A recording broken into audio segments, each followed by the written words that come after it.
Okay, so in this video, I'm going to discuss with you about the regional kingdoms of Bengal. In the previous lecture, I have completed the discussion of the regional kingdoms of Hyderabad. Okay, so let's start. Okay, so the first thing I will be discussing with you is the list of the rulers of the Bengal. So who all were the Nawabs of the Bengal? Okay, so basically prepare a list. So the first one was the Murshid Quli Khan. Okay, so Murshid Quli Khan, and what was his tenure? So his tenure was from 1717 to 1727. So how he became that first Nawab of Bengal, I'll discuss each and everything. So please have some patience. Okay. So the second one is the Sujauddin Sarfaraj. Okay. So Sujauddin Sarfaraj. Okay, and the time period of it's a 1727. So the time period of Sujauddin Sarfaraj was 1727 to 1739, and he is not that much important. Okay, and the third one is the Aliwardi Khan. Okay, so Aliwardi Khan. So the time period of the Aliwardi Khan was 1739 to 1756. Okay, then what happens? The Battle of Plassey. Okay, so Battle of Plassey 1757. Okay, then we will discuss the period of Mir Jafar. He was a betrayer, Mir Jafar. And the period of the Mir Jafar was 1757 to 1760. Okay. So then Mir Qasim. So Mir Qasim. And the time period of the Mir Qasim was 1760 to 1763. Okay. So, and then Battle of Buxar. So the Battle of Buxar, 1764. Okay. And then Treaty of Allahabad, 1765. Treaty of Allahabad. Okay, so 1765. And finally, by 1770, the British East India Company became the imperial masters of Bengal. Or maybe we can say that after some point of time, they became the imperial master of India. Okay, so let's discuss one by one. Okay, so Murshid Quli Khan. So what happens? Bengal emerged as a regional empire under the leadership of the Murshid Quli Khan in 1707. Okay, so there was a huge political development that took place in Bengal during his regime, and further it was enhanced by his successor. And what was the political development at that point of time? So what happens in 1717? The Royal Firman of 1717 was granted by Farooq Shah to the British East India Company, and the provisions of the Royal Firman of 1717 was not liked by the Murshid Quli Khan. So he was the governor of Bengal at that point of time, and he was under the control of the Mughal Empire. So initially, the Bengal was under the control of the Mughal Empire. It used to be the Mughal provinces at that point of time. Okay, so what were the provisions which I have already discussed, but let me discuss it in brief. Okay, so the first provisions was the British East India Company was allowed to carry out a private trade. So they were allowed to carry out a trade free of custom duties. Okay, means they are not required to pay any kind of taxes for their immovable assets. Okay, and then what happens? The second provision. So British East India Company were also allowed to mint their own coin and further fortify Calcutta. And the third provisions. What was the third provision? The third provisions was the servants of the company, or we can say that the employee of the company was also allowed to carry out their private trade, but they are required to pay the same amount of taxes as that were being paid by the Indian merchants. Okay, so the third provisions was highly misused by the British East India Company officials because they started to promote their own product by using the platforms of the British East India Company. Okay, so it was highly misused, and for what happens, the Bengal Nawab was not getting profited. So the Bengal governor was not getting profited. So finally, he decided to assert his own autonomy, and finally he asserted his autonomy and he asserted his authority. And in by 1717, the Bengal was made independent from the Mughal Empire. Though they did not cut off their complete link from the Mughal Empire, so there were some of the evidences that proves that they accepted the symbolic and the nominal rule of the Mughal Empire. And what was that evidence? The first thing, that the Friday prayer were raised on the name of the Mughal monarch. Okay. And the second thing was that the coins was also minted on the name of the Mughal monarch.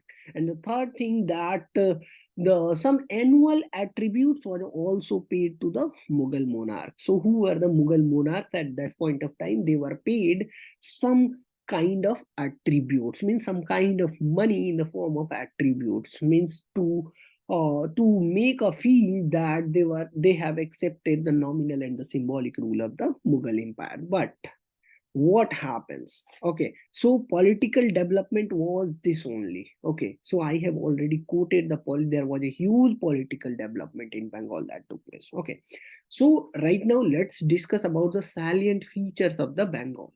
Okay, so the salient features of the Bengal. Okay,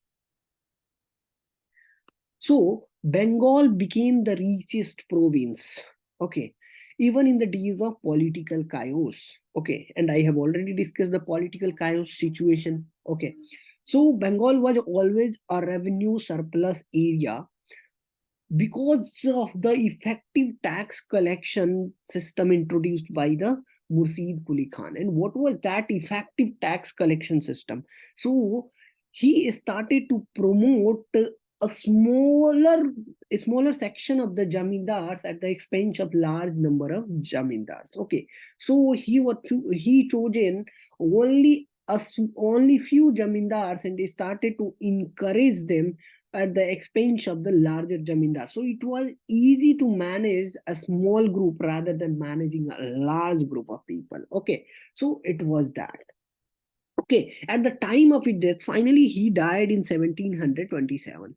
Okay, and at the time of his death, 15 jamindars of Bengal were responsible for more than half of the revenue of the Bengal. Okay, so in 1727 he died, but he has done something. Some initiatives was also taken, that he introduced Izara system, which I have already discussed during the discussion of Jahandar Shah. So he introduced the Izara system also in Bengal, and he shifted the capital of Bengal from Dhaka to Murshidabad. Okay, so initially the capital of Bengal was in Dhaka, right now Dhaka in Bangladesh. Okay, so he shifted the capital from Dhaka to Murshidabad. Okay, so the first salient features I have completed. Okay, the second one, the importance of merchant bankers. Importance of merchant bankers. So who are the merchant and who are the bankers? Okay, so merchants were basically the Indian traders who buys their primary produce from the producer, and finally they sell it to their targeted customer. And who are the primarily targeted customer? The targeted customers were the British East India Company. Okay, so finally, the British East India Company were buying their product. So they were the merchants. Okay, and who were the bankers? So bankers were the group of person who has surplus wealth. Okay, means who has a hell lot of money. Okay, and they utilize their money for banking activities, and often they also gave loans at an affordable rate to the people of Bengal, Bihar, and the Orissa. Okay, so, and the third one, Bengal was not only important because of these things only, but Bengal was also unique in the sense that its important nobility not only came from Jagirdari and the Jamindari, but also from the merchant bankers. And at that point of time, the famous merchant bankers were the Jagat Seth. Okay, so Jagat Seth. Jagat Seth. And who were the Jagat Seth? A family from Patna who had a hell lot of money who shifted to Bengal. Okay, so the family was named Jagat Seth.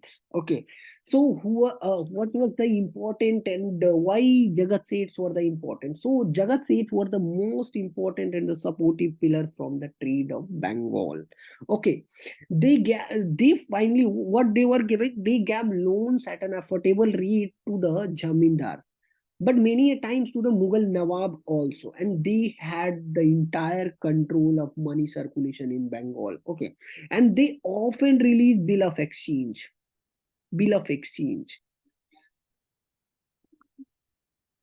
and they call it as hundis. Okay, so right now we see the checks. Okay, so the bank check is the bill of exchange at that point of time, and it was known as hundi. And they often released the darsani hundi. It was one of the most important type of hundis. Okay, and darsani hundi is worth more than 1 crore. So whenever they have to give loans more than 1 crore, they often released the darsani hundis. Okay, so going by one estimate, the annual income of the Jagat Seeds were 40 lakh per annum. Okay, and they were considered to be the richest person in the contemporary world, not in contemporary India, but in the contemporary world. And it was quite popular in Bengal that if Jagat Seth will collapse, the trade of Bengal will also collapse, because he was one of the most important and the supportive pillar from the trade of Bengal. So he was the one who gave loans to the Jamindars and also to the Mughal Nawab.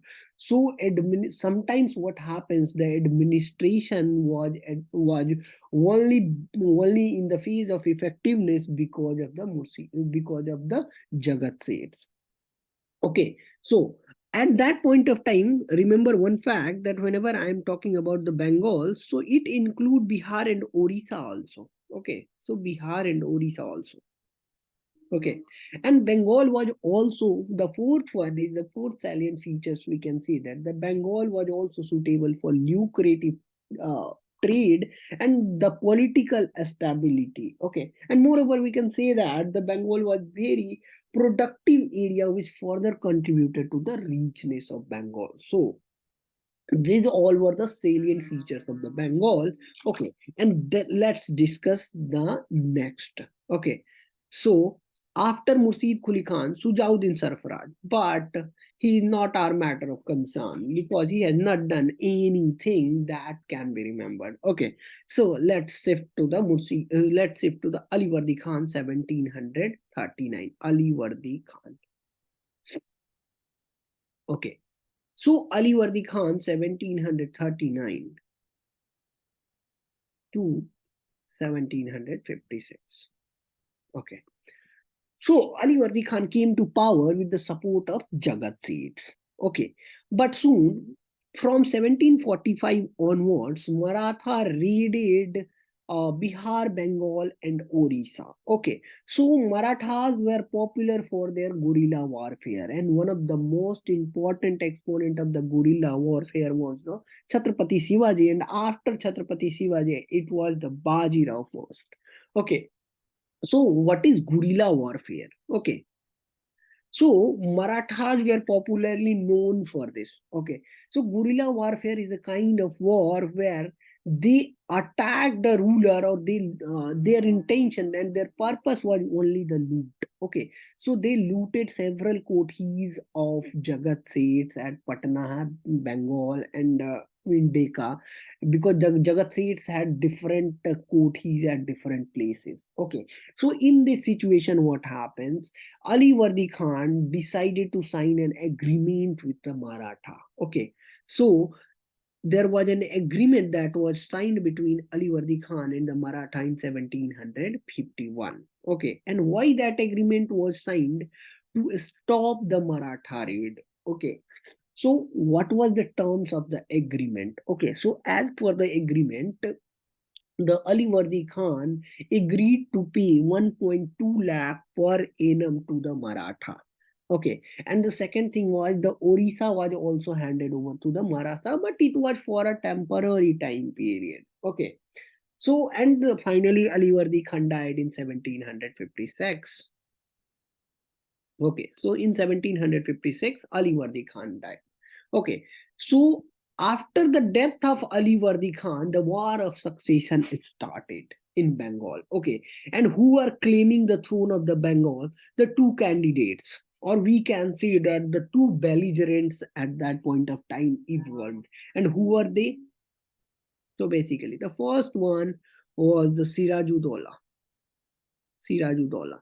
Sirajuddaulah was the grandson of Ali Vardi Khan. Okay, so he was one claimant. Okay, and the second one is Ghaseti Begum. So she was the daughter of Ali Vardi Khan. Okay, so the war of succession started among it started between, not among, because it's a two party. Okay, so it started between the Sirajuddaulah and the Ghasiti Begum. Okay, so it resulted into the bitter court factionalism in the Bengal politics. Okay, so one group was supporting the claim of the Sirajuddaulah, and the other group was supporting the claim of the Ghasiti Begum, and Ghasiti Begum was popularly known as Mehrunisa. Okay, and she was the daughter of Ali Vardi Khan. But finally, however, Sirajuddaulah was victorious, and he finally ascended to the throne of the Bengal. But after coming to power, Sirajuddaulah had to take a decision. Okay, so he had to take a decision regarding the grant of trade monopoly to either of the company. That is, the two companies were there at that point of time. The French East India Company, they were based in Chandranagar in Bengal, and the British East India Company at St. Fort Williams. Though the Dutch East India Company was also there in Chinsora. Okay, so what happens? Okay, so the Jagat Seth. So Jagat Seth wanted the decision in favor of the British East India Company. Okay, because he has a mutual connection with the Britishers, because he was giving loans to the employee of the British East India Company. So Jagat Seth had some affairs with the British East India Company, but Sirajuddaulah maintained that nobody would be granted the trade monopoly rights. Okay, and but both the companies were allowed to compete with each other, and it was it created the apprehension in the minds of the Britishers and the Jagat Seths. Okay, and it led to the bitter court factionalism in the Bengal politics again. And then what happens? It was highly misused by the it was highly misused by the British East India Company.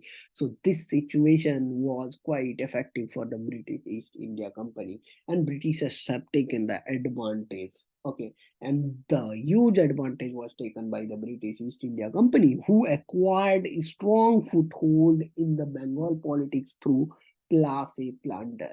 Okay, so the Place plunder. Okay. So before Place plunder, let me discuss some of the few points regarding. Then we will reach to the Battle of Place. Okay. So how Britishers came to Bengal? Okay. So they were initially present in Bombay. Okay.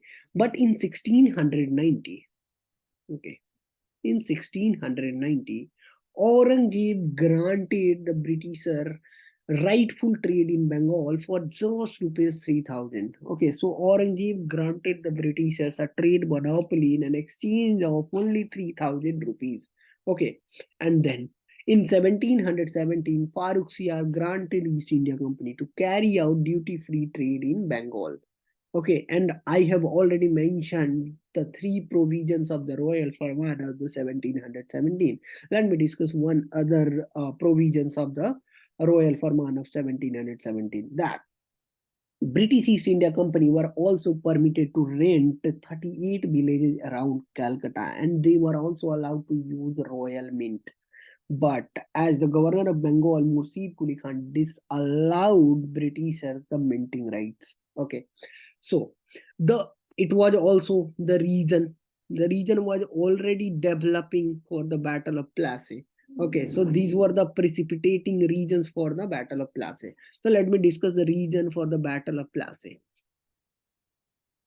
So reason for the battle classes. So okay, so what happens during the war of succession between the Ghaseti Begum and the Sirajuddaulah? The Britishers were supporting the claims of the Ghaseti Begum. Okay, and Britishers at that point of time had also done uh, a small mistake, that they provided asylum, or we can say that they refused to the fugitive Krishna Das.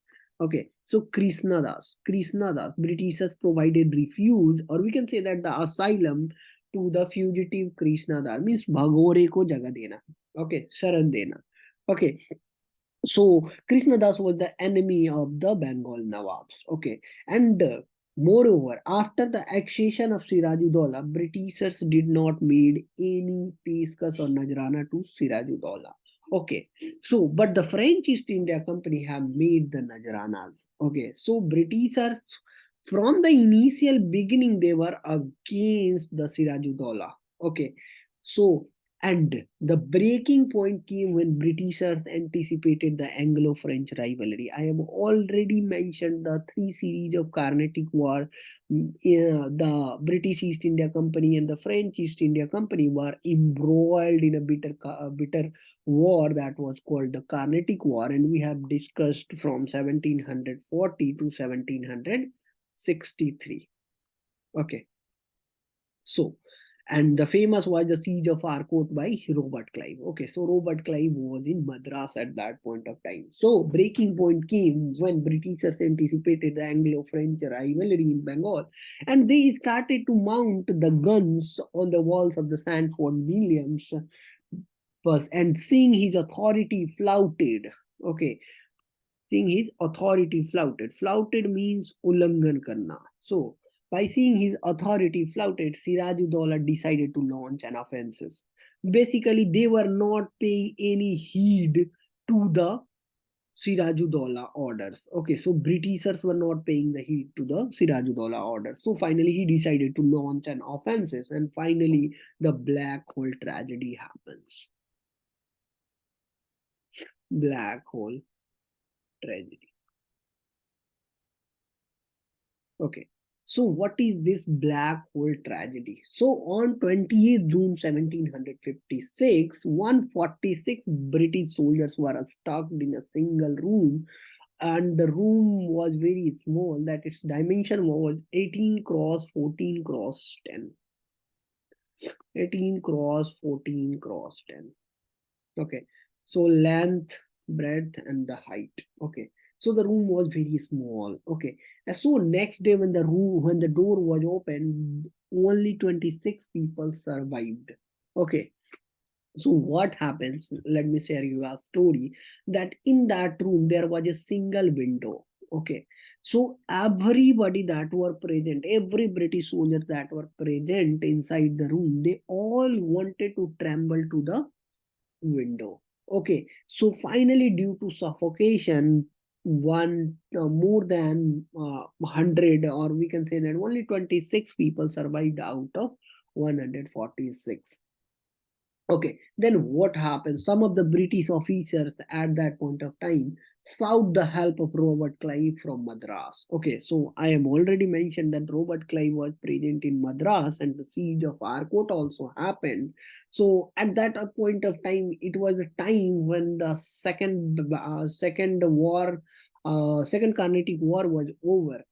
Okay, so within uh, within few days, Robert Clive entered Calcutta with a strong contingent of soldiers. And at this moment, what happens? The majority of nobles in Bengal, means the Jamindars and the Jagat Seth, they all were favoring the cause of the Robert Clive. And let me share you something, that Sirajuddaulah, he had no intention to kill that much people. Okay, so he was feeling gloomy of it. Okay, so finally, the Jagat Seths were favoring the cause of the Britishers, which led to the Treaty of Alinagar. Okay, so when Robert Clive entered Calcutta, and the Treaty of Alinagar was signed. So Alinagar basically was the name of the Calcutta. It was given, and the Alinagar was the name given by Sirajuddaulah. Okay, so the Treaty of Alinagar was signed, and as per the terms of the treaty, Sirajuddaulah offered peace with the English East India Company and he promised to restore their privileges. And he also paid compensation of their loss. But Treaty of Ali Nagar was not the end for the people like Clive. For him, only the sky was the limit. Means he was quite, we can say that he was, from the core, he was quite imperial. Okay, so he was imperialistic at its core. Okay, so let's discuss Battle of Plassey. So what happens? It resulted into the Battle of Plassey. Okay, because for people like Robert Clive, it was not the end. Okay, for him, a sky was the limit. Okay, so let's discuss about the Battle of Plassey 1757. So the Battle of Plassey. Okay,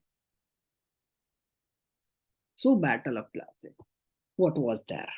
Okay, so Battle of Plassey was fought between the forces of the East India Company headed by Robert Clive. So British East India Company at that point of time were headed by the Robert Clive. Robert Clive. British East India Company were headed by Robert Clive and the Nawab of Bengal, Sirajuddaulah. Okay, so and the Nawab forces were led by the Commander-in-Chief Mir Zafar. Mir Zafar. Though the Treaty of Alinagar was signed between the East India Company and the Sirajuddaulah, but I have already mentioned that for the person like Robert Clive, only sky was the limit. So he organized a wave of intrigue whereby he planned a coup. Okay, so he planned a coup. Coup means takta palat. Okay, so he planned a coup with the military commander of Bengal, the Mir Zafar. Okay, Mir Zafar and the Jagat Seths also. So Jagat Seths were also supporting the Britishers at the same point of time. As such, Sirajuddaulah was thoroughly defeated, captured, and killed by the Britishers. Okay, so let's discuss the consequences of the Battle of Plassey.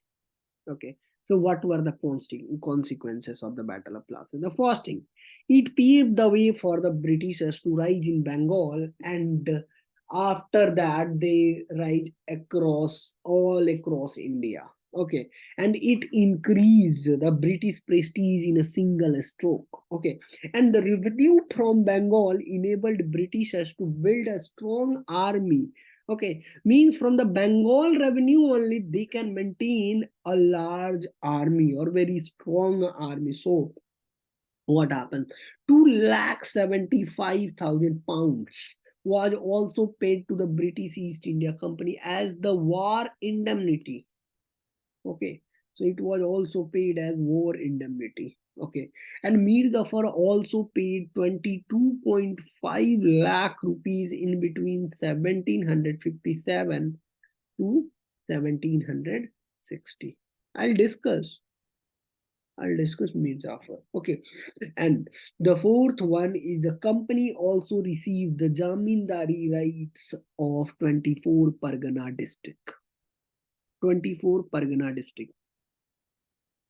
It does not mean that it includes 24 district, but it's a name. 24 Pargana is a name and it's a single district. Okay, so the company received the Jamindari rights of the 24 Pargana district. So these were the consequences of the Battle of Plassey. We can also mention that what happens that they it led to the expansion of the Britishers in India. We can also say that it was a region that militarily the Britishers become the strongest and they acquired the great foothold in the Bengal, and finally it paved the way for the Britishers to rise across the India. Okay, so let's discuss Mir Zafar. So Mir Zafar in the time period was 1757 to 1706. Okay, so he was a puppet ruler.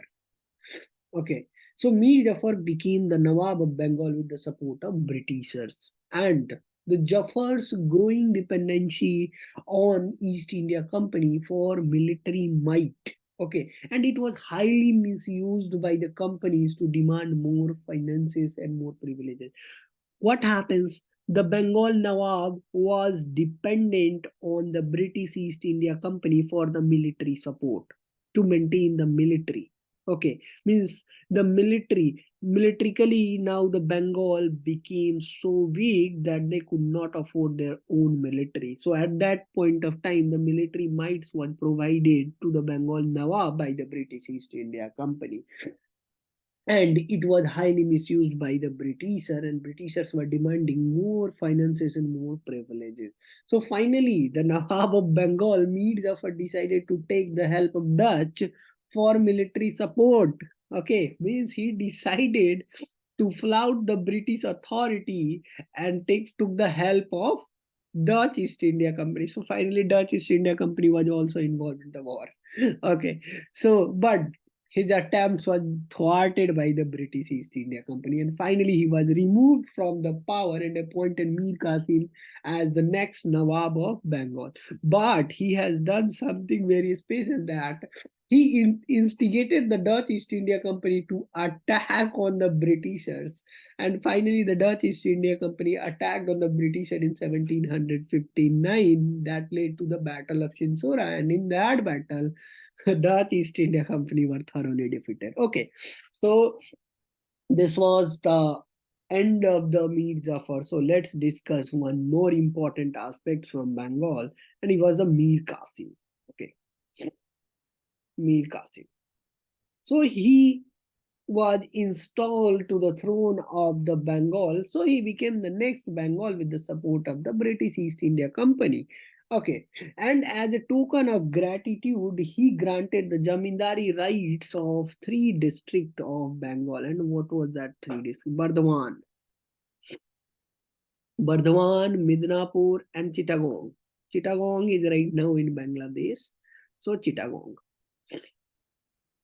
So he granted the Jamindari rights of these three districts, and he also paid bribe of 25 lakh rupees to the British officer. So he also paid bribe to the British officer, but soon his relationship embittered with the Britishers. Finally, what happened? The Britishers started to demand more finances and also more privileges. Okay, so finally, what happens? His relationship with the Britishers got embittered, and he tried to escape from the Britishers. Okay, so finally, what happens? To be away from the Britishers, he shifted the capital. At that point of time, capital was Murshidabad. Okay, so to be away with the Britishers, he shifted the capital from Murshidabad to Munger in 1762. So why he shifted? Because they were demanding more finances and more privileges. Okay, means they were taking the advantage of the Mir Qasim. Okay, so he shifted his capital to be away from the Britishers. Okay, so in 1762, he shifted its capital from Murshidabad to Munger. Munger is in Bihar.